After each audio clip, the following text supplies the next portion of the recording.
Who really controls wealth? You or the banks? Good evening, folks, and welcome back to another episode of Silver Dad Knows.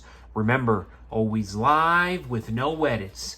If this is your first time here, hit that subscribe button now, as you're going to like what I'm about to say.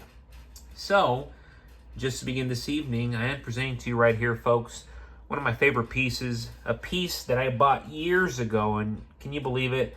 I bought this piece for $25, believing I was doing a buddy of mine who was desperate for money a favor. Now I look back, and that buddy did me the favor because this coin is well over $25. Here we have a 2018 silver Marvel Series Black Panther piece. This is the third release by the Perth Mint, featuring 6 different Marvel characters, and follows the successful Spider-Man and Thor bullion pieces. I don't own Spider-Man, but I do own Thor. This mintage is limited to 50,000 pieces worldwide. Of course, we have to give credit and notice the a verse featuring the effigy of Her Majesty Queen Elizabeth II. And we also see the legal tender denomination from Tuvalu. We go back to my favorite part, the reverse, a classic rendering of Black Panther ready for combat. These were all struck in Australia, which no complaints from me. And currently, uncirculated, these are all going for about $100 plus with free shipping. If you can find them for under 60, 70 bucks with free shipping, do so ASAP. Because on average, I'm seeing them go for $100 minimum. It's a crazy market. It is a crazy market, what we're seeing. And truly, it's happened so much sooner than I even anticipated when I originally first started investing. But it's an example of what is happening with the economy. What's the consequence of printing $1 trillion every 100 days? Very disturbing, but it's the reality. So get gold, get silver, get guns. Plain and simple. And before we go any further, folks, I want to give a quick shout out this to my always loyal subscriber. This is Hypersonic Bullion. I think its rarity will outweigh industrial use. People will wake up as if from a nightmare and blarely grope for things of real value. The theft of solar panels and anything thought to contain silver will be stolen and ripped apart. With no regard for its usage for electricity or for its manufactured purpose. Cordless hole punchers will be in high demand, so it would be better to purchase them now instead of trading AG for it later, or who knows, maybe a nice auto in the future costs only a Morgan or two. I don't know, but what I do know is you should have more than a couple now. And boxes of base metal. Those little buggers will most likely barter better than AG. And owning a reloader will be like owning your own gold mine.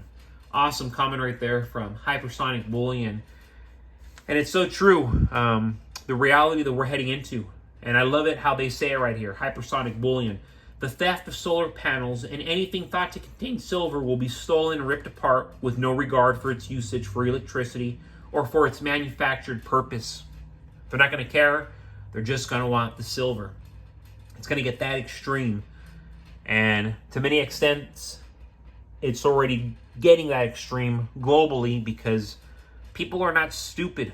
Even though the system treats us like everybody's an idiot, everybody's a chimpanzee, people, they are not that stupid.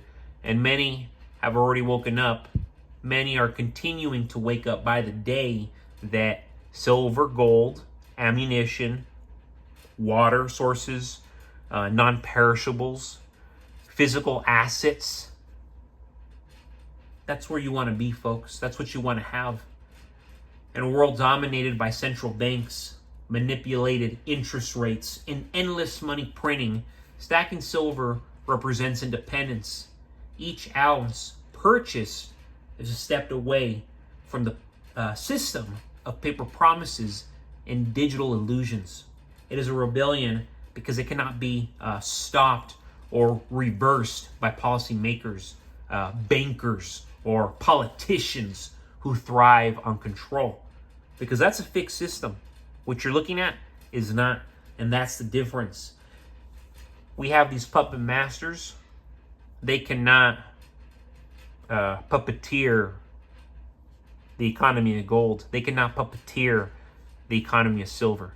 So at that point, we have much more leverage when we actually own it. And that's why I encourage every single American to own at least 50 to 100 ounces of silver. Minimum 50 to 100 ounces of silver. And when we're talking gold, try to own at least 1 to 2 ounces at the minimum. I know it's easier said than done, and it's not easy to make money. But if you have the opportunity, if you have the leverage, do so immediately. The reason silver is such a powerful tool of resistance lies in its history. For thousands of years, silver was used as money. It carried real value and was trusted across civilizations long before fiat currencies were invented. Today, stacking silver taps into that same truth. Wealth that exists outside government decree. Unlike a bank account that can be frozen or digital currency that can be tracked and taxed instantly, physical silver remains in your hands. That makes it not only valuable, but empowering.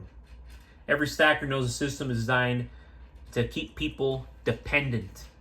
Credit cards, student loans, car payments, mortgages, they keep citizens tied to debt, tied to inflation.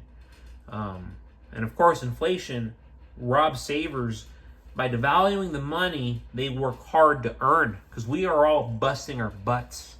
And they're just printing it at this point. But they're not printing gold. They're not printing silver. They're most certainly not printing ammunition. It's costing a lot of money to do so. By stacking silver, individuals break away from this trap. They're building a form of savings that cannot be printed away, diluted, or stolen by inflation. In that sense, silver becomes a weapon of financial freedom. It is a legit weapon of financial freedom. This rebellion is untraceable. Every purchase of silver taken off the market reduces the available supply. The more stackers there are, the less control large institutions have over manipulating silver's price. A single person with 10 ounces might not make a difference, but millions of people worldwide quietly stacking creates an unstable wave. It's a kind of rebellion that grows in the shadows until it reshapes the entire landscape. Critics dismiss silver stacking as outdated or impractical. They argue it doesn't pay dividends or that it's too volatile. Yet, the very reason it's dismissed, that's what gives it its strength.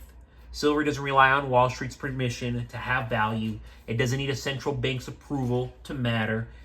Its worth is intrinsic, and no amount of propaganda can erase that fact. When economies collapse, currencies fail, and empires fall, silver, it always survives.